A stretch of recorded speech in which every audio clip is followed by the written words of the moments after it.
Hi guys, मी श्रद्धा. आम्ही गेलो होतो माथेरान विंटर. तुम्ही सुद्धा ह्या हिवाळ्यात माथेरानला जायचा प्लॅन करताय का? तर ही रील आत्ता सेव्ह करा आणि शेअर करा. सो आम्ही ठाणेवरून कर्जत ट्रेन पकडून नेरळ स्टेशनला पोहोचलो.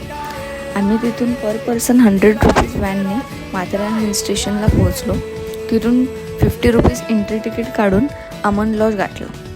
अमन लॉजवरून मिनी ट्रेन असते माथेरान हिल स्टेशनला पोहोचायला, बट आम्ही ट्रेक करत मस्त नेचर वॉक करत मेन माथेरान स्टेशनला पोहोचलो. तिथून आम्ही फोटोज काढत निसर्गाचा आनंद घेत पोहोचलो चार्लोट लेकला. तिथे लेक साईडला बसून मस्त पेटपूजा केली आणि गेलो लॉर्ड पॉईंटला.